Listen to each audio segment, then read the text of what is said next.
The world can seem upside down at times, which has set me on a journey in search for love, truth, and ultimately personal freedom.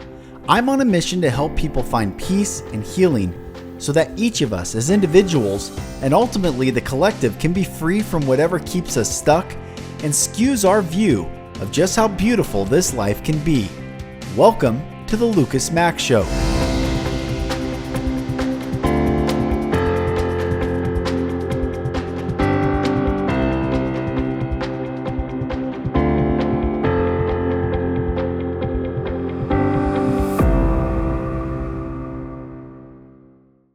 Hello, brothers and sisters, and welcome back to another episode of the Mack Show. I'm Mack.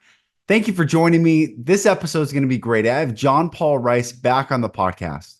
Now, many of you may know John Paul from his video that went viral. He has been a producer in Hollywood that exposed the terrible things that happen to children in the Hollywood scene. So his video went viral a few years back, but he is a incredible brother.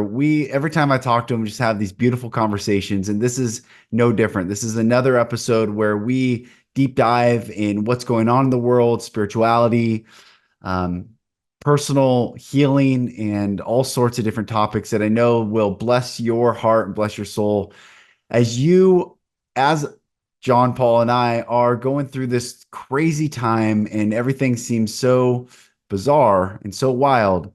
You can find peace and you can find love and you can find the solace within yourself.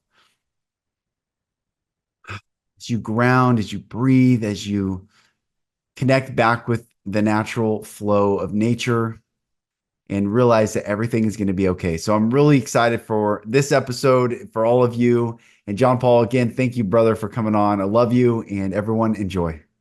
Brothers and sisters, I'm smiling because John Paul Rice and I, we just got on. We started talking about beautiful stuff and the world and where we're at. And I'm like, all right, let's hit record and go. But brother, first of all, thanks for coming back on. I really count you, even though we've only talked a few times, like I really count you as a brother. Our podcast episode when we got a chance to connect was still like as real and present to me then as it is now. And I just really appreciate you and your courage to look through the veil like you do and speak what you see like you have and like you do. And so thanks for coming back on, brother. Lucas, thank you for having me. I think it was about 2 years ago.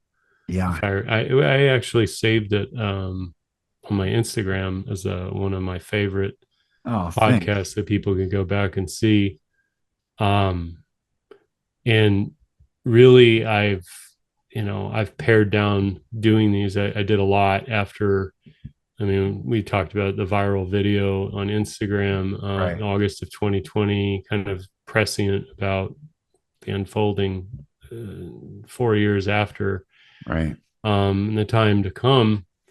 But, if you had told me 4 years ago that this is where we would be, it's not to say that I couldn't have conceived of it. I just wouldn't have imagined how, let's say, chaotic it really could be and is in terms of the turmoil in individuals and my own, I guess, descending into hell, my own hell, and coming through because of love and care given to me by a woman who heard me, saw me, understood me in such a way that I couldn't even begin to fathom. It's really the woman that I was looking for my entire life, and didn't know that was her until we met each other in each other's dreams. Years before we met. It's just, it gets crazier by the day. No, totally. It's as crazy as it is, it's as real as crazy. Like it's manifesting in the reality. It's in such a way. I was talking to a friend.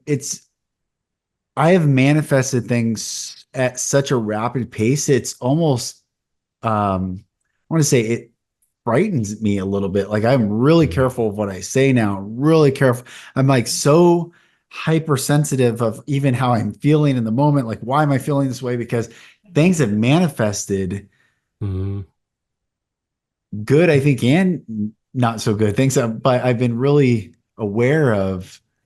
Anyway, we laugh like you saw her in your dreams, you met her in person. Of course, like why not? Like we're just waking up to the reality of this thing. I even was talking to a buddy. I think I introduced you to him. He was a movie producer. Or actually, maybe I always wanted to. I don't know if I ever did, but Aaron Scotty did the Peanut Butter Falcon and some other movies. But he's a producer, and we were talking yesterday and I showed him, I took a cantaloupe, all the seeds that are in cantaloupe, and I dried them on a paper towel and dried them out. I planted them in my backyard in this little area, put some new soil down, and these things have exploded. Like I have like a jungle going on just from all these cantaloupe seeds. And he was blown away by it, and he gardens also. But we were talking about that's the real intelligence. Like that's the real technology. You take a seed, you plant it in earth, earth does what it does and explodes this reality. But they tell mm, us that artificial intelligence and the digital verse is a higher form than the organic verse. And I think that mm, is if until we can pierce that lie that the organic verse is the highest form of technology. We are embedded, connected to the ether and this whole experience right now. I don't know. I'm just sharing that we're waking up to the truth. And it's mm. also in waking up, we have to shed the illusion. And I think that's hard as well. We were talking about the ascending and descending before we started recording. Yeah. And it's Yeah. like, man, it's hard. Um, I got back into therapy a month ago, working through a lot of the sexual trauma that I had experienced as a kid and working Yeah. through stuff. And um, we were talking about my inner child and the inner child work. And she was helping me reframe one story and create a new memory. And it was really nice. I actually felt better after it. But I also told her it Mm, feels like I'm betraying that little boy that actually had to go through that and endure that. mm, mm. And that's what I mean, like this shedding of the old. There is, I think, a little grieving so that we can go into this new state. It will not. So everything that once was is no more. Yeah. And really, okay, these are things that are always occurring, but we've been forced to pay attention to them, however that is, however that's come to be. Um, I mean, I have my own understandings of it. I think most of it is an insertion Mm, of information. When you look at the amount of information that's out there, and yet there's an enormity of ignorance, almost proportionate to the amount of information, mm, because there's no guidance, right. there's no wisdom in action. This is one thing that I could say is wisdom is not intelligence. It's intelligence in action. It's materializing the universal truths that don't require a peer-reviewed study Mm, or data and facts. Um, they they become the things that you study. mm, Um, and these universal truths that we're learning about are, I don't like to use these words because they obviously they have certain connotations depending on who you're talking to, but the collective and yeah. that sort of Yeah. thing. But trauma in paradigm shifts is a given because what we're talking about Yeah. is overcoming ignorance. We could say that's where sin begins. And in order to overcome ignorance, you have to go through madness in order to gain logic Mm, and then shift into wisdom, which is how to act in the moment, not tell everybody what to do, not mm, um you have to materialize the solution. It's being. It's yeah. just to be. Yeah. Um and so we go round and round and round the block, trying to figure out what the answer is. And the answer is always comes back to what you always were that you've Mm, been made to forget.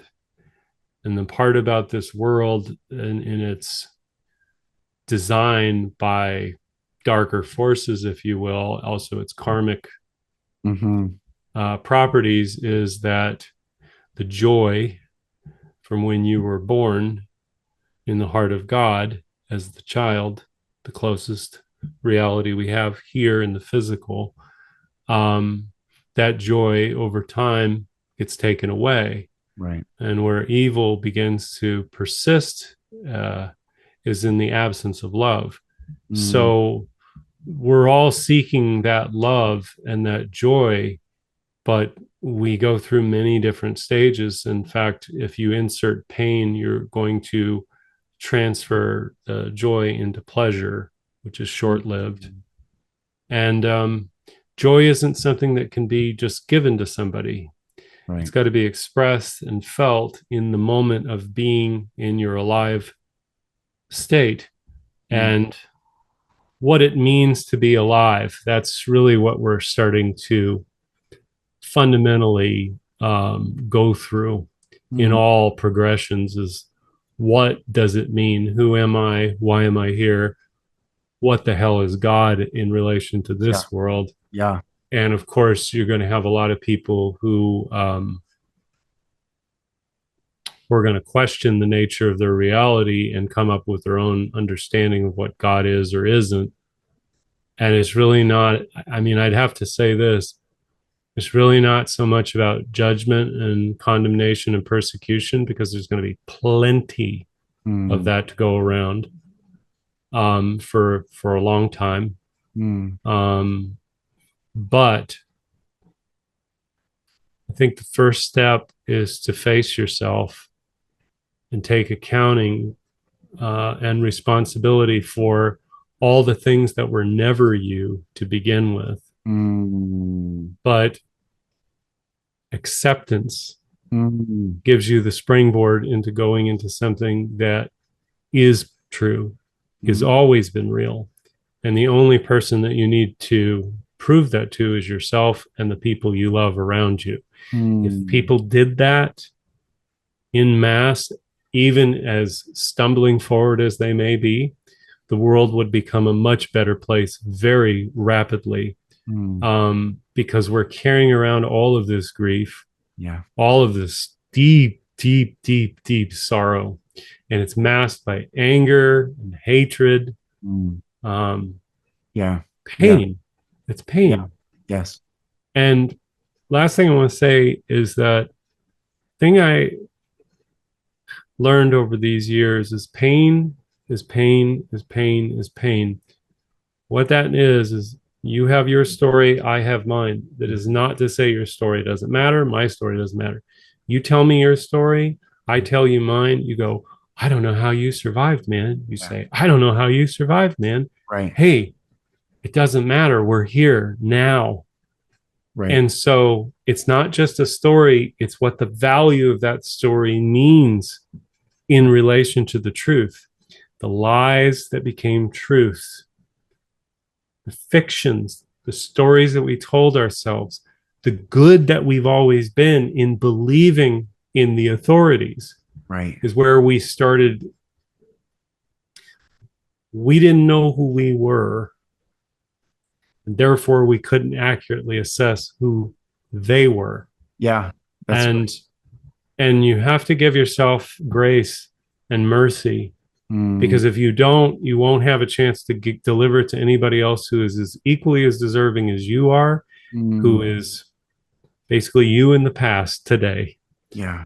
And Yeah. Yeah. I try to. I've had my ass kicked, Mm, really hard, and I had to go back and really look.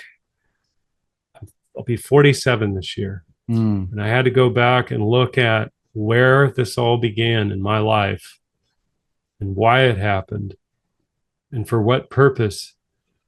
And I had to take it to a greater level, which was always there in my youth, but mm, I didn't know. And that was that there was a reason to exist and live and persist, and really to die for what you believe in, Yeah. but not as a martyr and not in a self-grandized way. It was really like showing up for the people that you love and Mm, have always loved, which is really what our story mm. should be about. It shouldn't be about all of these other things that have nothing to do with us. Right. Right. There's stories about other people that we are so heavily invested in, Right. especially the outcome of that, the amount of time, energy, treasure, and our imagination Mm, captured by those stories is why we continue to be in these rituals yeah. that have nothing to do with what reality is. It has to do with the reality that's projected onto us and that we tune into. Right. Um, anyway, that's, No, I it's could so say good. more, but No, that's so good, brother. Um, the past, you mentioned the past 2 years have been hell for you. The past 2 years have been hell for me. And I've gone from this podcasting all the time and putting out a tremendous amount of content, original mm. content, and the thought, and now I'm like, if I put out an episode a month, I'm happy. Like I'm just like, I'm just, I don't know, I'm just going at this. I'm not even going. I'm trying to be and not be something else, I guess is the Mm. best way to say it. And I feel like it's to honor the path that I'm on is to continue to put content out and podcasts because it is something I enjoy. I love talking to beautiful souls and creating something together. And there's so much beauty and goodness in it. But also, the past 2 years, when my wife got sick, and I've talked about it a lot on this podcast, I've come through this journey of two words I can summarize the past 2 years, which is humility and wisdom. And you said wisdom, and it's like, as smart as I thought I was or am, or it doesn't matter, just all my intellect and all my money and all my influence and all my logic and everything, all my resources, financial, we've spent everything we had trying to figure out what was wrong with my wife. And still at the end of it all, I couldn't fix it. I couldn't save her. I couldn't, and thank God she's starting to get a little better, but it got to this point where I think I had to learn this, that I came to the end of myself. And what I realized on the other side of my finiteness was this infinite love on the other side that it was always there, but I had to go to my extent to finally go, okay.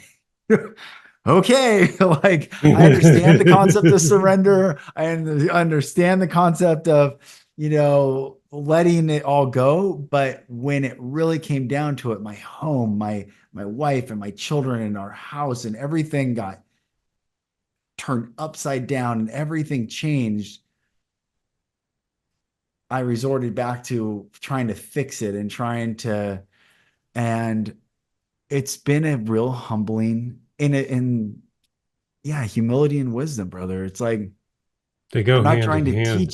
teach anyone anything anymore. If anything, I'm just like I'll just listen to people, because this journey is so wild. Aaron and I were talking yesterday. He came over and we're like, a real leader of a country would say no more taxes at all. Figure it out Mm. on the local level and choose, Mm. no more of this system. We don't need this system. It is completely set up to strip away the very sovereign idea that we have of ourselves. And it's interesting. I talk a lot about sovereignty, and I think we talked about that last time on the podcast is because my boundaries were so destroyed as a young boy and had no sense of self because of everything that happened.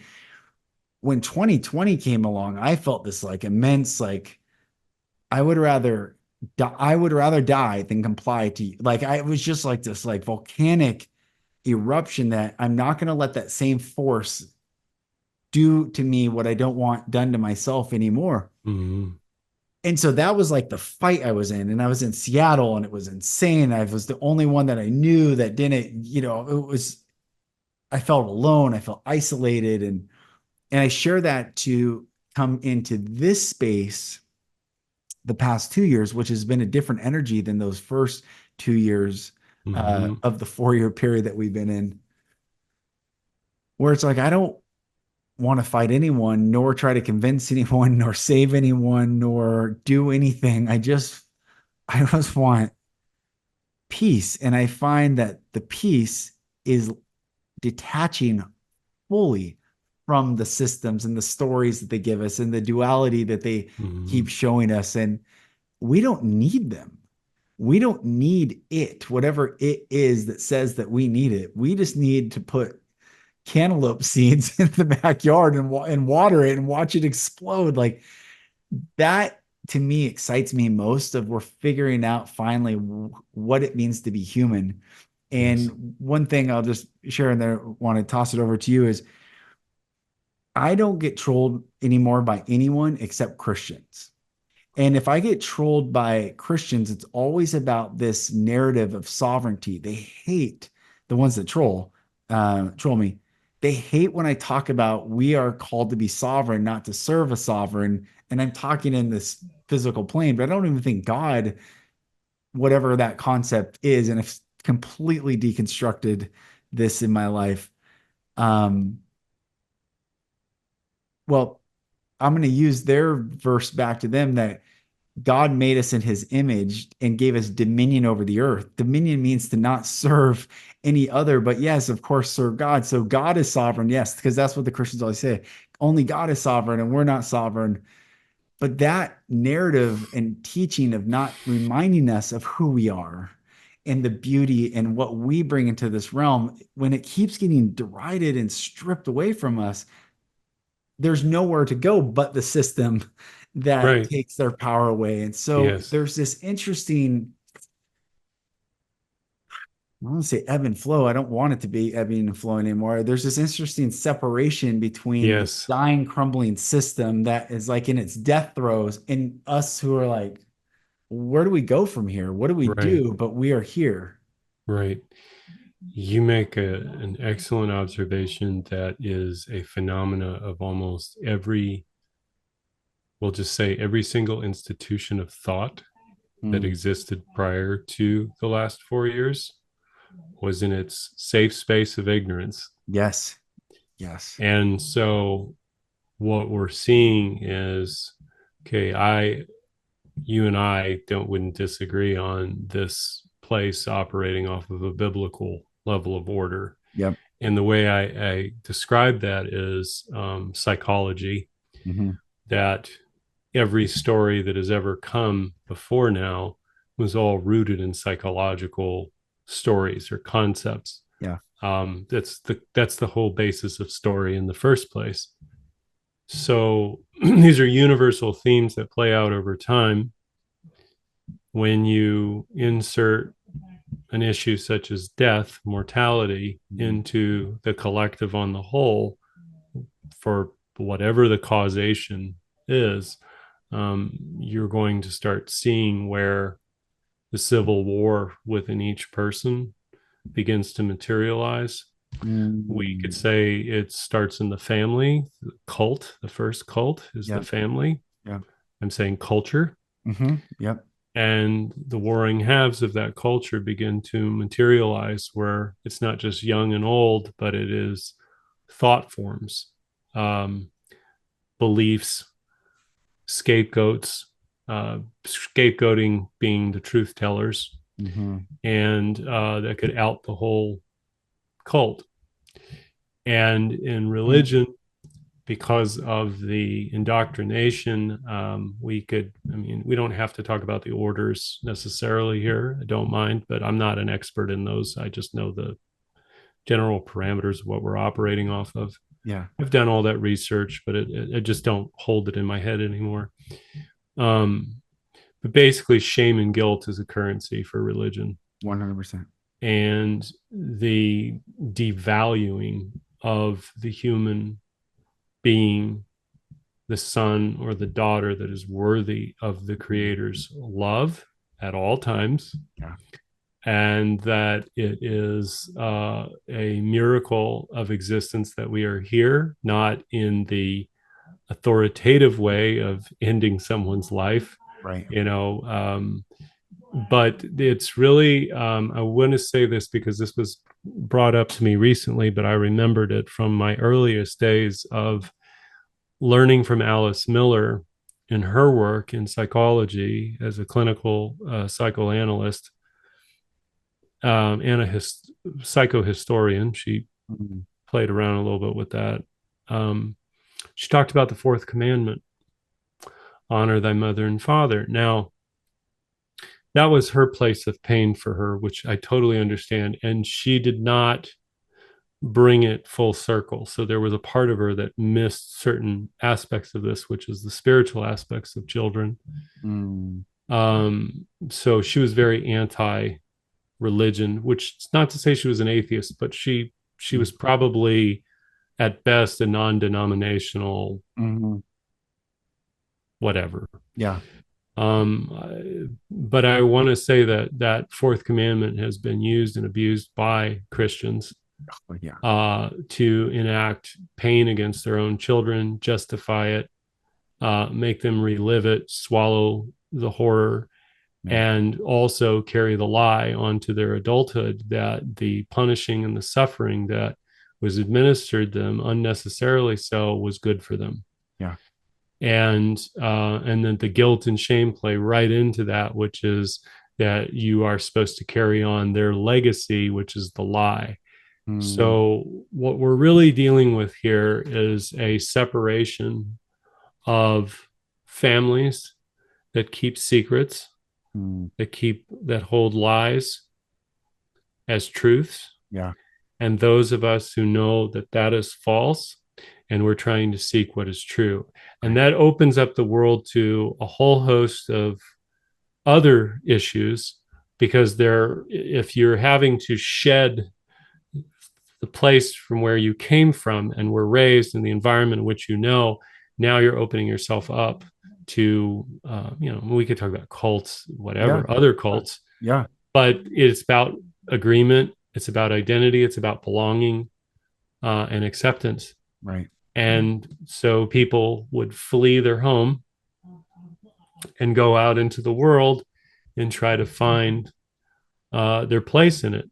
Mm, And for certain, we are dealing with that. And while, well, everybody's doubling down where they're at. totally. so when Totally. you get those people that attack you on those on the basis of those things, I mean, I understand why, Mhm. um, because it's too frightening Yeah. in a sense, because truth without love and compassion and empathy and unconditional love and forgiveness is just too painful. It Yeah. just is. Yeah. The Yeah. truth of what you thought was and what you believed, and also what you have banished from memory because it's too painful. Mm, You don't want to have to go back and do a retrospective on the reality that you endured in order to get where you are, and you want to make good with it and close that book and put it in the box and move on with it. right. Right. um, you and I and the whole world, in my estimation, is living through, and this gets into what the definition of that is, but you call it an end times program, sure. Mhm. Mhm. But it is, I mean, they're telling you it's a great reset.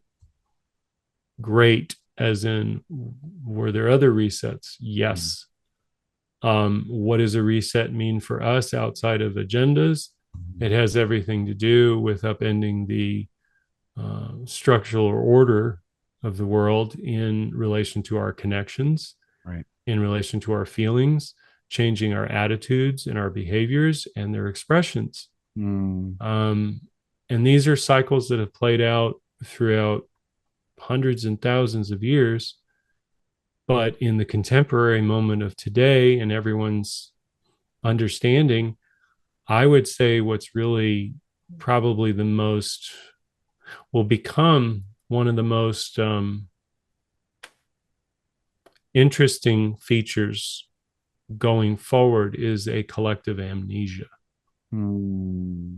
where the past will be a blur to many Hmm. and it'll just be buried. And then we're going to be, no one will remember how we got here in the whole big picture. Everybody will have their own understanding or their own story. But then my belief is that things will get to a place where it's completely detached from the past. I mean, I don't know how that will happen. I just see the collective amnesia coming and that everyone will stake really hard ground in their beliefs, rigid as they may be. Hmm. They're going to be hardened into those realities that they believe are. I mean, people make their beliefs based on what feels the most safe to them. Right. Right. Anyway, those are just some of No, my thoughts in it's relation to what you interesting. said. It's interesting that you say that. There's a couple things that I've been holding and wondering why they labeled it what they did. So you have the millennial generation and then Gen Z, and then my Mm-hmm. children are all Gen Alpha. They're the Alpha generation. And then Mm-hmm. in 2025 begins the Beta generation. And it's like, well, right there, they're saying it's starting over. The Alpha generation is the beginning of whatever this, it's all corresponds with the Great Reset. It all corresponds with the Great Awakening, Great Reset, the eschatology of Christianity, the end time prophecies. Mm-hmm. And, I've gone into Tartaria and I was at Washington D.C. a couple months ago for work, and I walked into one of the Smithsonian Institute, the museum, the American History Museum, the Smithsonian Museum for American History, and I walk in, and these buildings are all incredible, just unbelievable, and I walk in the rotunda and the marble and the columns and everything was just unbelievable. So I walk up to the front desk and I asked the lady, I said, "Excuse me, ma'am, what was this before it was a museum? Like, what Mm-hmm. was the original intent of this building?" And she looked at me and she's like, "No one's ever asked that before." She goes, "This has always been a museum." And I'm like, "What? A country, what, 13 colonies that was fighting a war that didn't even have enough money to build this 20 years later to be a museum of what? Mm-hmm. What American history did they hold?" So my point is Mm-hmm. like, like it's so crazy the lies, like, but she believed it and then Oh told me I yeah. was the only one that's ever asked that question. And I'm looking around like, what? They say the Washington Monument was finished in 1886, but the U.S. declared bankruptcy after the American Civil War in 1881. We became a corporation. I'm like, with what money? I mean, it's so I don't even believe why I'm even sharing this Yeah. is the timeline, like what time we're in. And I was sharing with some friends that in the book of Revelation, at the very end, Revelation chapter 20, it says that Satan's loose for a time and season. And after that, the great white throne of judgment, that Satan, death, and hell, and everything is cast in the lake of fire. And after this comes the new earth. And I can hold space for the fact that I actually think that's the period we're in. And that Mm-hmm. possibly Tartaria was the millennial reign of Christ. They call it the Dark Ages, but if everything's inverted truth, then why would it not be the Light Ages? And all these buildings and all the incredible architecture and all the majesty of the bells and the frequencies and the Mm-hmm. cathedrals and the stained glass and the light and I mean, all the beauty. And now Right. we're dealing with strip malls and Sonic drive-ins and just everything, everything's just decayed to some point that I'm like, what you're saying, this amnesia, I think Yeah. something has to, however we move through this space, Mm-hmm. there has to be some form of re-education or reawakening or something. I don't know. I agree with you. I think that the education part of it is the part where we are not equipped to dealing with, okay, people cannot see or hear things that don't feel real to them. Yeah, that's true. So if you talk about what was, Mm. and you're bringing in something that they've never seen, never contemplated. I mean, even in hearing that, you may say, oh wow," but then you have to like contemplate. Okay, where if that happened, right? Right. And we're not. I'm not saying it didn't or it did, but if that happened, then those structures, their purpose and their intention were reflective of the collective itself at the time, because that's what it valued. Yes. Yes. And it's so much deeper. It's because it's heart feelings that make that imagination and that creativity possible, because Mm. the inquiry into such, the nature of such things would deliver the goods upon a person going, what if I did this, and Mm. it happening, it being true. So the thing that would show up that would make it true would be the image and the model that was enacted upon, that delivered on the promise of what that person intended. Mm. So when we're talking about facts and knowledge and data, Right. there's a utility to it, but there has to be, okay, what are these universal meanings? What what does all of this information point to? What can we surmise in the universal truths and concepts that exist throughout all of this language, all of this emotional energy being invested in paying attention to it? What it boils down to is what is relevant to you. What Mm. is this is what Diane taught me. Mm. Said, what is the relevance in it for you, John? What is in that for you to tell me that I need to know about such a thing that you Mm. have discovered? Yeah. Now, this is not to say that it is wrong, Right. right? But now, if we were to say,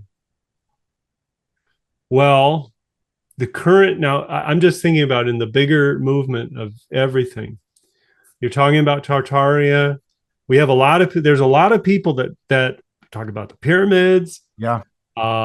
ancient, you know, ancient buildings, and how they couldn't have been built with standard tools, all Right. this stuff. So it goes into Right. all these fantastical like rabbit holes, and you go, Totally. ooh, Totally. right? Yep. Then you get, okay, so but why would it be that was lost? Why would it be that we've forgotten that the cantaloupe and its seeds are miraculous? Yeah. Truly. That is where the real miracles exist, yet it's right in front of us, yet we don't pay attention because we've got a grocery store. Mm. So there's a lost art in all of these things that we're talking about in the general sense. Yeah. And it's in where we lack and where we misstep in this regard as we go, oh, John Paul Rice, Lucas Matt, they're talking about that thing. You guys need to do that. Right. Right. Right. Right. Get back to me when you guys have come up with a plan how we're Yeah. going to recreate Tartaria. Right. Go Right. get the engineers, go get the scientists, go get all the architects, and we'll go build it. Let me know where I need to, park my chair Right. so I can watch. Right. That's the problem. It's action. The Mm. wisdom in the knowing, pulling that in, is Mm. in the action that must be taken, but it cannot be out there. Okay, we're conditioned to, okay, in a world like this that we currently live in, I'm not saying future state, Mm-hmm. world that we currently live in, we have social media to divert our attention and call attention to things. Yeah. However, that's not reality. That's a person's reality projected. Yeah. And then if it's believed, then it's real. And good luck sorting out who's real and who's not based on what they put on social Exactly. media. Exactly. Seriously. Especially when So, yeah, go Twitter ahead. monetizes the people's following now. So then people are just sharing all sorts of crazy stuff just to get likes and clicks and follows. So yeah. Yeah, it's just a vacuum. Yep. So, like, what I call is like it's this big, not just this thing, but what we are dealing with is the big black hole just Mm, sucking all of this stuff in. And I mean, in the bigger picture of everything, it has a utility. It's not an either or situation, right. but this is where I think the path really begins to narrow. Mm, And what that means is that fanfare, vanity, all of the things that are normalized for an audience, um, you have to serve an audience of one first, right. another audience. Yeah. Well, it's really one and the same, but Yeah. Yep. Yep. and then the people that you care and love is to live how you can in this reality as not as it's constructed, but as you construct it to be. Mm, Um, I'll give you an example. It's real simple, but it's in childhood that we learn to play. And we take things, I may have said this to you once, but I know I've said it on a couple of podcasts years ago. That broom that the child rides is a horse. mm, So if you were to take it and you say, well, this is a microphone and this is a computer and that's a camera, right. The purpose fun, right. here is I have a connection to you. Right. So we have this space. So these things create this space. So it's more than just a camera. It's more than just a microphone. It's more than just a screen. It's exchanges that are Yeah. made possible by the vehicle of these things. So Mm, intention makes everything different. yeah. It's the integrity that you bring to something that raises the frequency and the vibration to where it begins to open up something in somebody else that was previously not discovered, but was always there, dormant Mm, inside, waiting to be discovered. so good. So if we're able to take this for which we've learned, Tartaria, Hmm. and we take the universal truths out of Tartaria, or whatever it is, it doesn't Yeah. have to be Yeah. Tartaria, Sure. Sure. but as you say, energy, frequency, vibration, That's right. structures, resonant harmonies. Yes. What does that do? It's the same thing when you're there and you're looking at it and it's speaking to you. Yes. It's Yes. pulling something inside of you towards it, and you're moving towards something that is real, Yes. but you don't know what it is that you're looking at totally. Oh, it's a museum. Really? That's it? It was built as a museum. Right. Okay. Right. However, I happen to have, well, it could be a museum, Yeah. but it could also be other things too. And we don't have to go, well, it's the conspiracy of the Masons and all. Right. I Right. don't care about any of that. Right. The internet was built as a weapon of war. Yes. That's right. And what have we done with it? Well, we've weaponized it. Against ourselves. Yeah. But before we did that, we were looking at cat and baby videos all Yeah. the time. Yeah. And it can be that way again.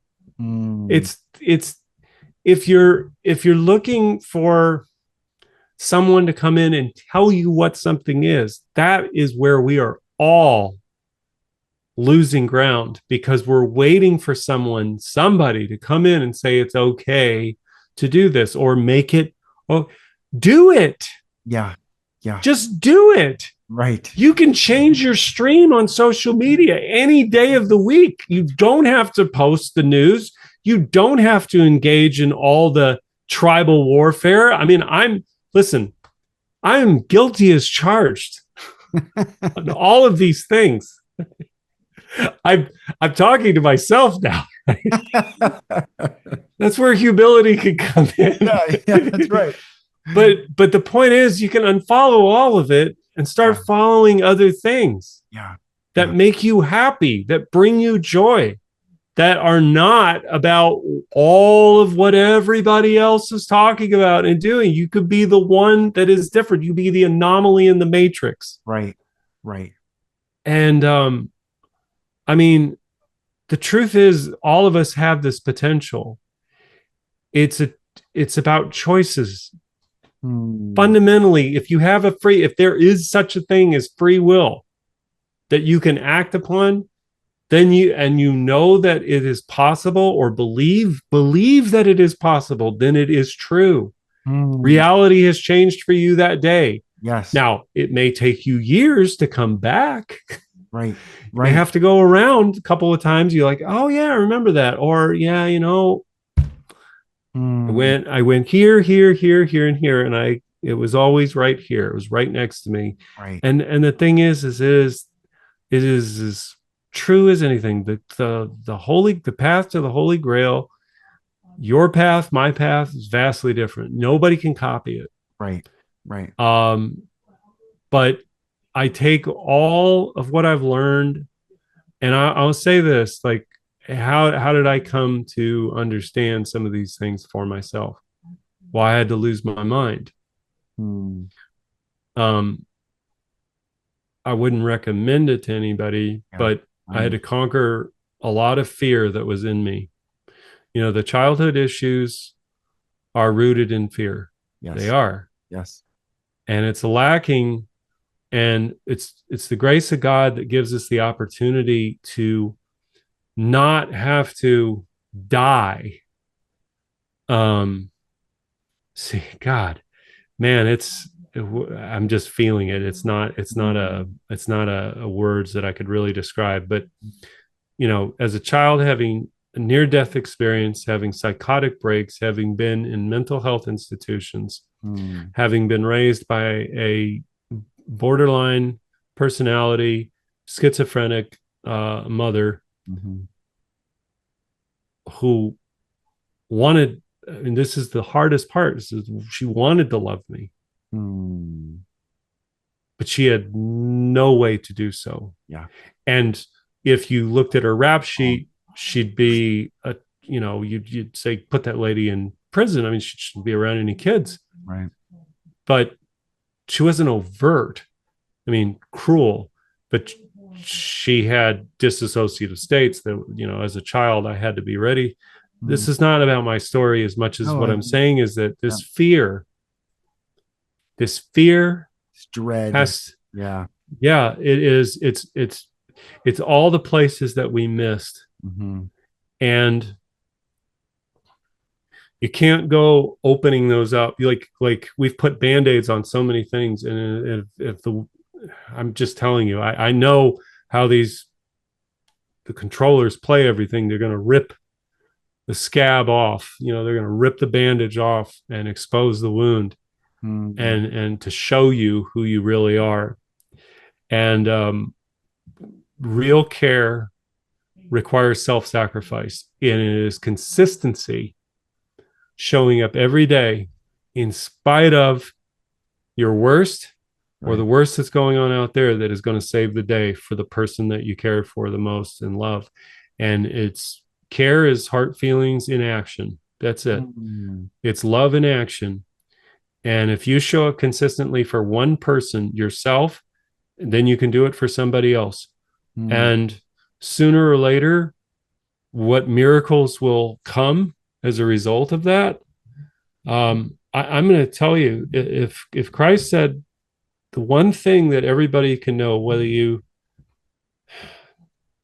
no matter how you know Jesus, Hmm. Yeshua, Hmm. the name, it translates. Um, you will do my acts and greater than these. Yeah. And they didn't understand. But when you look at his role in relation to his disciples, um, he was a servant to them. Yeah. He was a master who was a servant and put on servant's clothing and washed their feet. The act of that alone should tell you what he was trying to leave them the impression of Hmm. with. And that is that we live in service. We serve the purpose. We serve each other, and the purpose is it it will come back. It's not a, how do I want to, sorry, I'm No, it's so good. trying to process it. Yeah.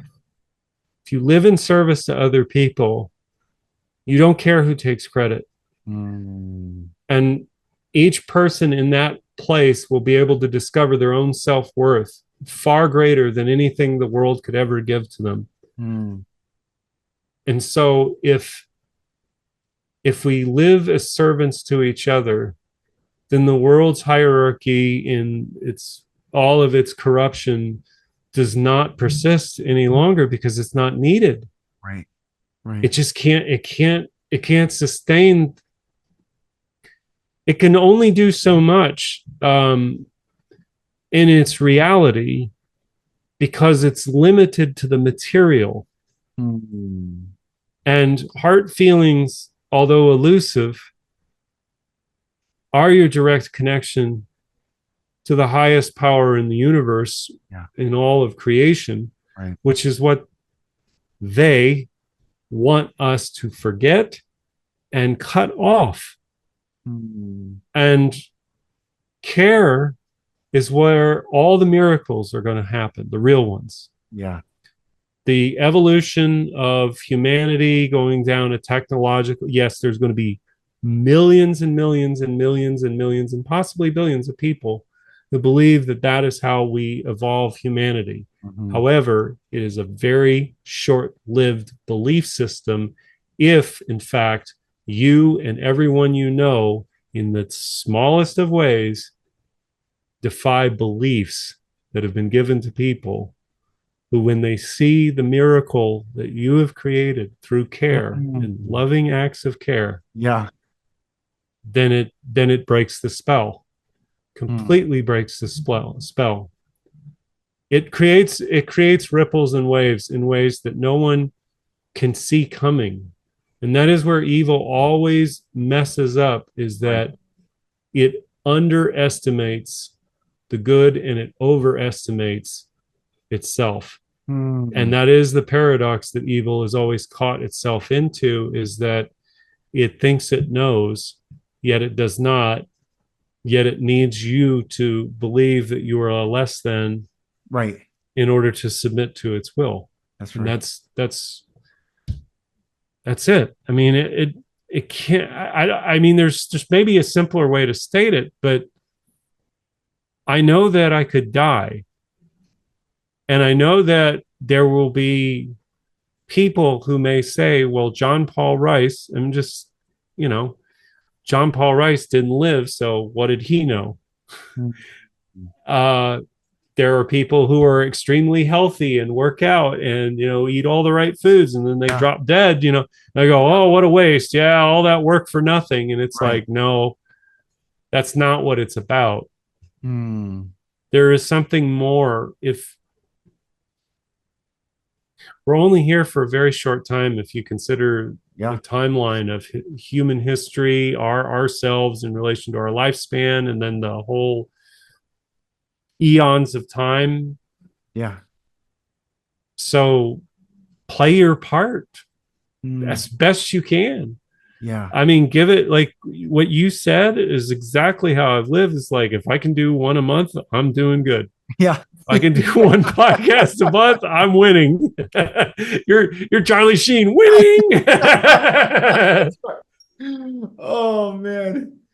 It's interesting as you're sharing, a couple things came to mind. I want to show you this too, because the first thought, the Rebbe who started Chabad, the Rabbi Schneerson, he said that the world is still a garden, referencing the Garden of Eden. He said the world Mhm. is still a garden, but it's our job to dig it out, to bring it forth, to reveal it again, because the sediment and the soot and the earth has, overgrown the garden.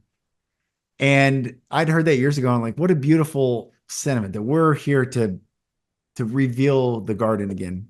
Mhm. But as you're talking, I thought of that quote, and then I remembered that when I was in Washington D.C., another bizarre experience. I had another unique experience.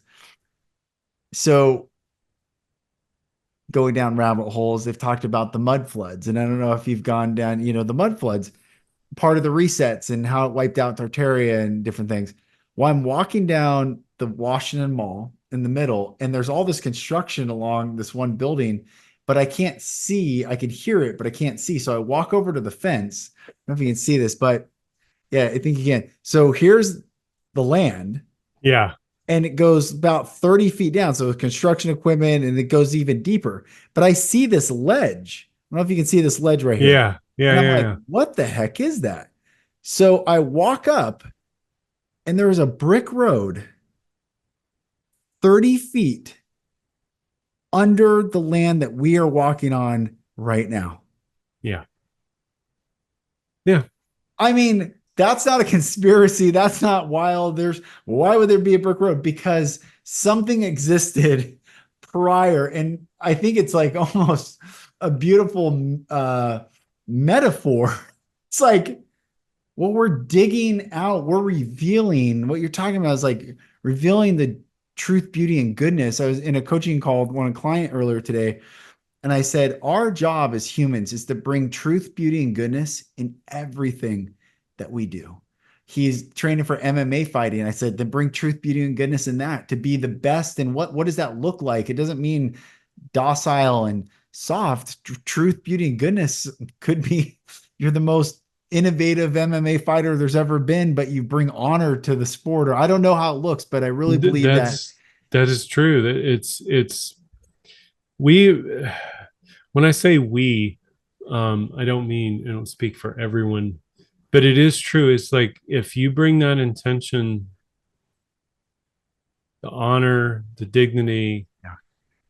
it's it it comes through everything. It's like if there's a culture, right? Yeah. And the culture is okay, it's MMA, and you are the anomaly, and you come into that culture, you change the culture That's right.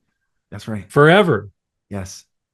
And Yes. it's not by declaration you do it. This is where I get into the peaceful warrior, which is just Mm. simply you don't go in hammering everything, damn it, you're all going to change. Right. You do it in the form of the smallest of whispers. Yeah.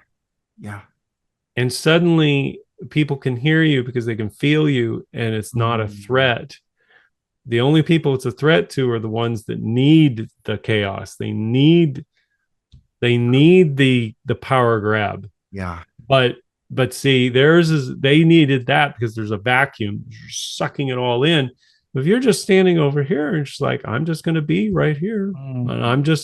I'm just you're not making a statement to anybody, but you are in the quietest of ways, which Yes. is there is another potential that does exist here. Yes. You don't have to be well, I won't give his name, but you don't have to be a rapist, Right. a known rapist that goes around and is admired by all these people. Mm. That is that energy that's being broadcast and received and connected to. Right. But the other people that are there, it's like I don't have to take down the empire. I can just I've got me here, and I'm doing it for my reasons. And if you want to know, like, here's what I'm doing. Maybe one day you go and you take everybody with you. Who knows? I mean, it could end up just saying, no, we like our corruption over here, and we're good Yeah. to give cover to these people. And it's like, yeah, I don't play that game anymore. Right. Right. I mean, that's kind of like what we're doing right now when we're talking about traditional ignorance Yeah. of luxury of being ignorant and remaining ignorant versus people going, I can't consent to that anymore. Yeah. I can't play that game anymore. I don't play that game. Right. I tried. I wanted you to not play, but I wasn't also trying to tell you what to do. I'm just going about my way and doing my thing and living my life. That's it. Right. And all the people that need to make it everybody else's problem, Mm. just leave them alone. Yeah. Give them some time. Give them some time to figure it out and be alone for the first time in their life instead of arguing with them or trying to Mm. make them change. If they want to change, they will change That's right. when they're ready to change. But forcing a person to change how they feel Right. holy cow, if we haven't learned anything over the last several years trying to Right. force people to change with facts. Right. Oh my gosh, isn't that's where you hear, or I'm reminded of the verses like Jesus says constantly, for those who have ears to hear, let him hear. For those who have ears to hear, it's like only those who want to hear are going to hear. If you don't want to hear it, you're not going to hear it. And maybe that's the wisdom of the Tibetan monks and building these temples way up high where, like, yeah, you can get all the wisdom you want, but you have to go up that mountain and go on that journey to get there. And it definitely weeded out those who didn't. We all need time. Yeah. We all need time.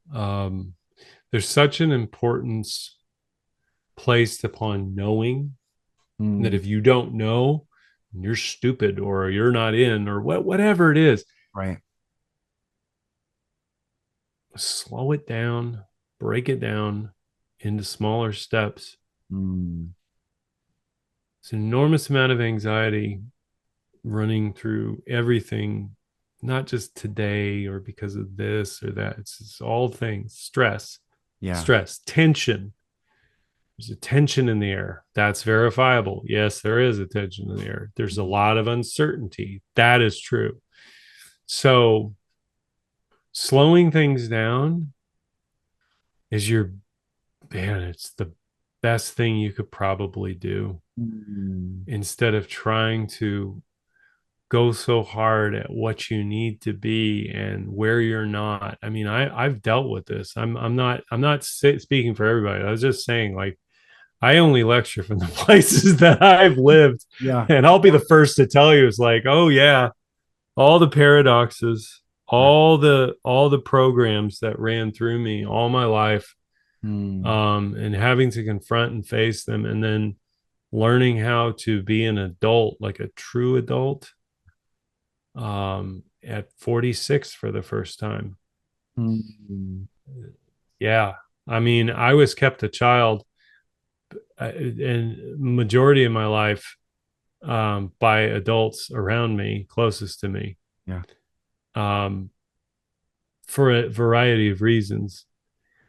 But I realized that I lacked within me the foundation, Mm, um, to really know. Like, I mean, I'm not a biological parent, but I'm a parent mm, to two young men who are younger than me, but they're different versions of me. yeah. And Yeah. confronting myself in them healed me. Mm, I mean, it's not a healed like I crossed the finish line. yeah. No, It's been a progression of learning to face those parts within me that were emerging in them that caused me to have negative feelings towards them, mm, and really realizing that it wasn't hatred, but that feeling of hatred was me just hating. It was me. It was what was done to me, yeah. Yep. I get it. and Get it. being helpless, and then wanting somebody to come in and fix the problem for me, but there was no adult to do that. Mm, When I say you need time, there's a lot to unpack in life, and there's only so much you can do on your own. You can a lot with God, believe me, mhm, even if you just talk to yourself. mm. Which in antiquity they all said that, Yeah. in the bicameral mind, is God Yep. talking. You Yep. know, I believe there's a lot of truth to that. I do.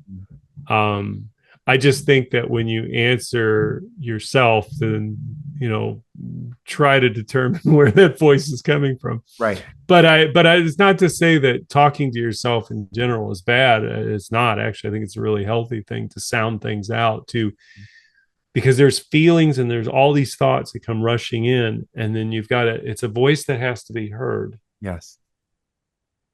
and it has to be acknowledged by you first, that that's what you're feeling.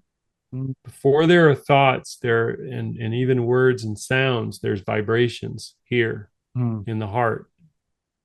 And articulating them, like I don't come on show, like I'm just saying, like for example, I don't come on this like with, okay, here are all the things I'm going to talk about and these are my talking points, yeah, right, like I'm going right. to say it like this.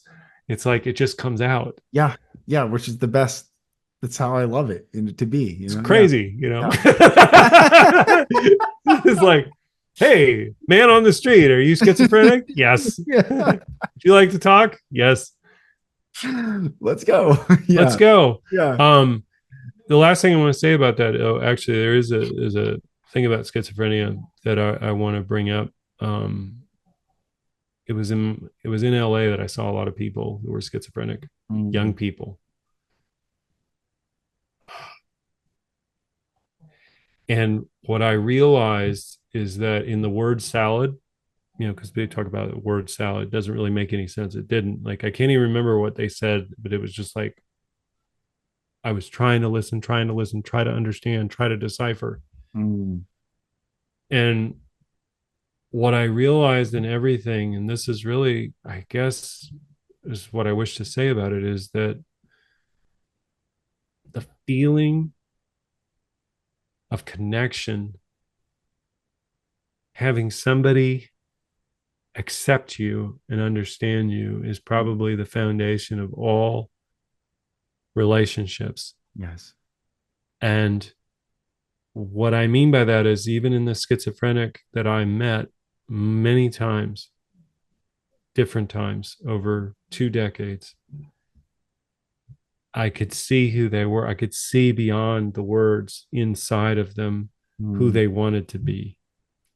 That mm, broke my heart many times, mm, um, because that was the voice that had to get out and be heard and accepted and understood and cared for,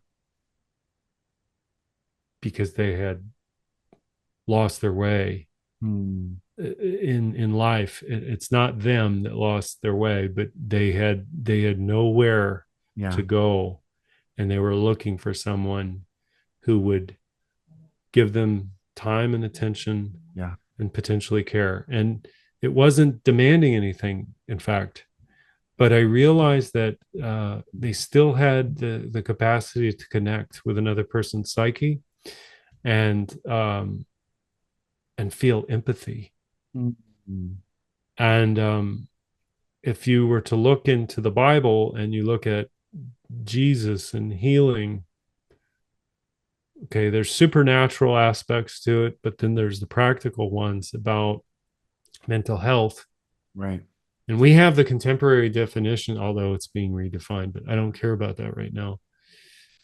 What I'm saying is in all societies where there is a greater disparity between rich and poor, you're Mm, going to have mental health issues at a yeah, greater clip. yeah. However, the healing comes not from the drugs or the treatments or the therapies. The real healing is among people who feel connected to where Yeah. they're at, Belonging. a Yeah. belonging. Yes. Um, I will tell you that as somebody who has explored the depths of my own, I can't speak for anybody, so I'm just going to speak for myself. I was on a razor's edge, um, not just recently. When I say it was my whole life, Mm, and I started to go back and realize that how fortunate I was to be alive now.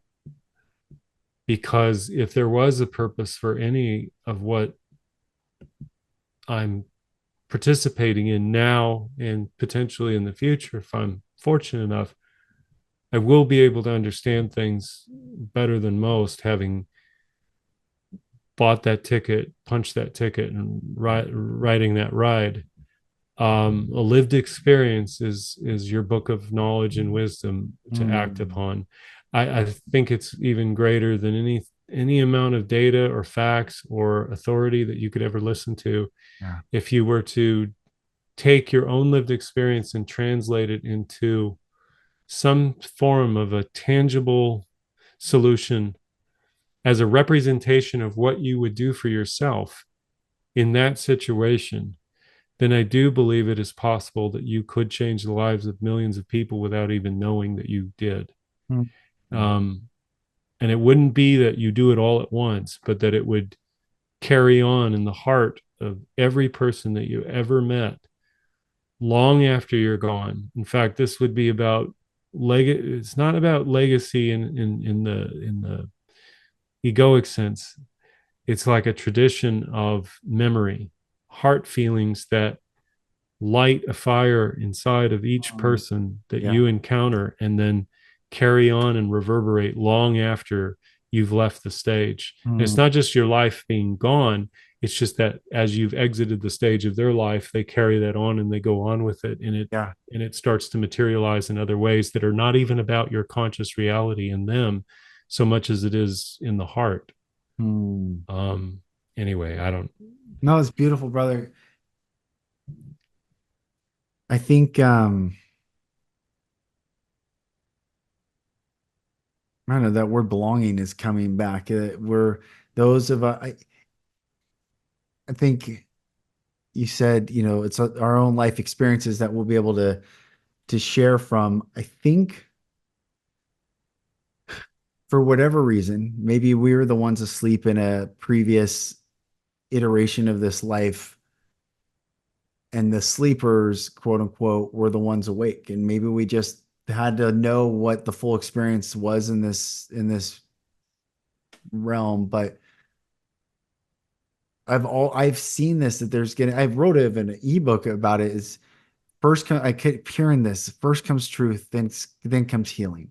First comes truth, then comes healing. I'd hear this over and over and over again. I saw this wall of water, like as high to heaven as you could see it, but it wasn't that deep. It was just maybe 6 to 8 inches. It was maybe a foot, and it was translucent, so you could kind of see on the other side, but you couldn't see what was on the other side. But you could see kind of through the water. And in this vision, and I had this vision happen a few times, the water eventually falls and washes everything away. And what's left is truth of it all. And you're saying maybe it's they do rip the band-aid off, or maybe I don't know, or rip the scab, but I do feel the sense that first comes truth, then comes healing, and the healing will be a great humbling. Yeah. And the humbling will be due to the truth, will be so it will humble all of it. It will humble you and I, but and those of us who, for whatever reason, have chosen prior to this incarnation or during this incarnation to face it now, are not going to be like the leaders of old, which was listen to me, follow me. It's going to be what you're saying. We're going to serve at a capacity that I think it gives me chills right now. It blows my mind even to fathom the capacity of which we will serve those who just always wanted a sense of belonging, and their belonging. I'm trying this back to the schizophrenia and the, the sticking to dogma so deeply in these institutions that take everyone's in some place where they feel safe, but they're ultimately not free because there's no truth with love that you said. Yes, And that's so it. the truth is coming with love. And it's interesting you're talking about schizophrenia. Psychedelics was a massive part of me healing, Mm-hmm. massive part of me healing from the trauma. And I remember doing 6 grams of psilocybin, which at 5 is considered a heroic dose. And so Right. I was like, and I had done 5 before, and I'm like, well, I'm going to try 6. And it was, I mean, it had a massively healing experience that night, but I remember going so far. I was so far from myself. I knew it, and it felt so good. And in the moment, aware of how far away I was, for a second afraid I was not going to come back to myself. That's how far away I was. Mm-hmm. But it felt so good.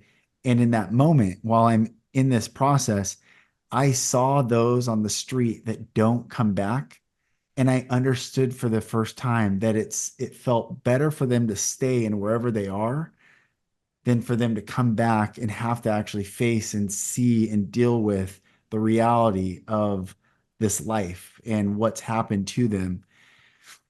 And I felt such deep, immense compassion for people. It's like, man, given the choice of do you want to stay in perpetual pain or do you want to feel good? Although our observation, the person walking by in the street, like, wow, they're broken or what's wrong with them, but they themselves perhaps are in this place that does not feel the pain that we see. And anyway, I'm just thinking as you're talking, I'm thinking of all these experiences, and I really do believe that even the most far out person who's so gone in that space, that the love that is coming is greater than the sense of safety they feel in being gone and will bring us all back. I really, I don't know what it is. I don't even feel like it's biblical. I don't even, but there's something like the cantaloupes exploding in my backyard. That's beyond what I could have conceived of. That is, I mean, I should show you. I wish I could show you. It's crazy. It's overtaken. That's love. That is now. That is Right. here. Right. It's here all the It's time. yeah, it's here all the time. There's this account, and maybe we get your thoughts and kind of bring it to an end. But Mm-hmm. there's an account that I follow on Twitter that's a fairly significant account, and he posted the other day, said, I don't know if I believe anymore in unconditional love. Even as a parent, it's hard sometimes to unconditionally love my children. And he gave some other examples. And people, it was basically like he put it out there for discussion, and people were talking about unconditional love. And I thought, man, how far are we that I've always taught this that love is always unconditional. There is no such thing as unconditional love. There's just love, and it's always unconditional, and it's here present now. Can we always show that to others? Well, if we're not receiving that at all times, we can't give that at all times. But unconditional love is, or love, which is, I hate qualifying it because there's no such thing as conditional love. There's just love. Right. Um, is here. And I guess that's all I want to say. It is here. It's here. It's here in this conversation. It's here between you and I. It's here when this podcast goes out to the world. Love is piercing through every lie, every deception, but it just takes time, I guess. It takes time. Takes time, Yeah. 100% to heal. Um, that's where, Mm, you know, I I haven't seen The Chosen, which is not to say that I need to. I mean, I've watched clips and whatnot, but there was one that was probably the most beautifully done, and it relates to the Sermon on the Mount with mm, the Beatitudes yeah. as the map for where you'll find Christ. Mm, And he talks about the groups: the poor, the meek, yeah. the Yeah. merciful, all of it. And that's it. Yeah. That's it. This Mm, is where, like, all of us toil and twist in this darkness yeah. to an extent to reach the light. You see it in nature: high trees, Yeah. little saplings, Yeah. Yeah. and there's no guarantees that all of them will reach that canopy. Right. Um, but that doesn't make them stop from growing and Mm, trying. The cantaloupe, yeah. it's it's always there. Yeah. Will we pay attention this time? Mm, Will we remember that when mm, all the trials and tribulations come? Will we forget what is always true? What mm, is always true is a constant that's been throughout all of time, regardless of the scene, the settings, the changes, and that's what remains. Love always remains in the Yeah. end, Yeah. because it's all these progressions that we have to move forward to return to the thing that we always were and always are and always will be. But Mm. in this scene of history, um, we have the stories that we need to traverse. And so if what you said earlier about, this, I've myself have used psychedelics to heal, Mhm. wouldn't be here the way I am today Right. without them. Right. um, what you said is where I would go, is that you're doing this, what you have been enabled to see, to do, to become. if if it's not in vain, if none of this is in vain, then it is for that person that is on the street. Mm. You'll meet them on the road again, Yeah. or what you do in this life will be intentionally to reach them in Yeah. some way.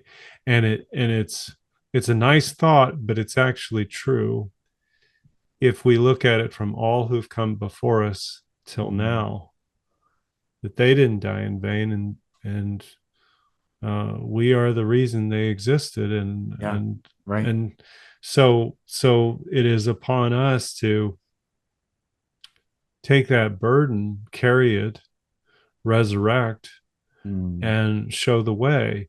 And if there is a truth to all of this, I believe, is that um, there have to be pioneers. There just has to. Yeah. There cannot be a wait and see. Right. And they'll join you later. I don't believe this is like a whole, you know, last thing I want to say is, I don't think this is like the old 1980s Coca-Cola commercial, I'd Yeah. like to be Yeah. the That's world. right. Okay. And then I'd like to give the world a Coke. That's And then right. everybody like comes and starts singing over the hills and the mountains. I don't Right. think it's like that. Right. But that sentiment, that intention, that sentiment without the, product, um, that is possible, but it has to be maintained, and it has to be felt that it's real. It can't just Yeah. be stated as an Right. act or a movement. It's got to be lived. And Mm. if we live it, then those words actually do have meaning, and those intentions are realized, and people will come to know that that is true. Mm. That's the only way I see out of this, is that, and when I say out of it, I'm not talking about the the end of their story. Their story is going to continue, Right. but the one that is to come, the timeline Yeah. that is here, but we just have to find it, Right. Right. and walk it, and live it, Mm. and be that, in spite of all the other stuff that comes. Right. It doesn't matter, because at the end of the day, I'm not here to play this game for everybody else. I'm here to Right. play it for very few people Yeah. and a creator who made me. And Mm. that's all I can do, regardless of the outcome. I have to let go of the outcome. And Mm. in doing so, I can do far more. If I let go of what I think the outcome should be, I could do far greater things Yeah. than I ever imagined.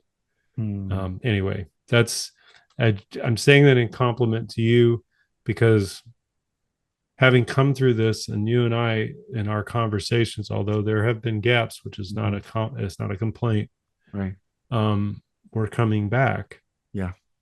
We're coming back together again. The band Yeah. is getting back together again, Yeah. and it will continue, and it won't end here. No Mm. matter what happens, these memories that we create, the people Right. that we talk to, those lives we touch, it all goes somewhere, and it all means something far beyond what we think it means. And Mm. that's where I'm proud to be. When I say proud, I don't like to say that. I'd say I'd feel really good with myself if I could die that way. Yeah. Um, Yeah. yeah, which we don't die, but Yeah. And to live. the body Yeah. goes. Yeah. Yeah. I know what you're saying. Man, brother, thanks for thanks for saying yes to this. Thanks for reconnecting and having this beautiful conversation. And thanks for who you are. And You just I too. appreciate you so much. I mean, I just it feels like we just talked, and it's been a couple of years, but we needed that. I needed it. I didn't want it.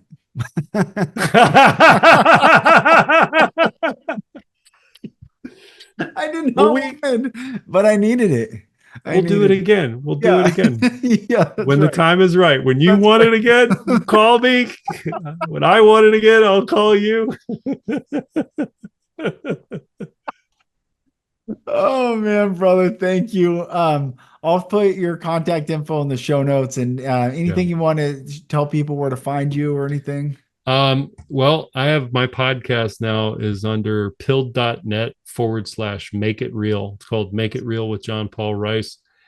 You can find me on Instagram, Make It Real JPR. I've changed, no more, no restrictions, just in Yeah, case anybody's listening. love it. But yeah, pilled.net/make it real. All my shows are up there. And I'm going to have you on as a guest for Oh, I'd be sure. honored. I'd be Then I get honored, to brother. interview you and ask you Yeah, questions, and I don't that's get to it. talk. I'm not going to talk. No, I love it. I'm I not going love to it.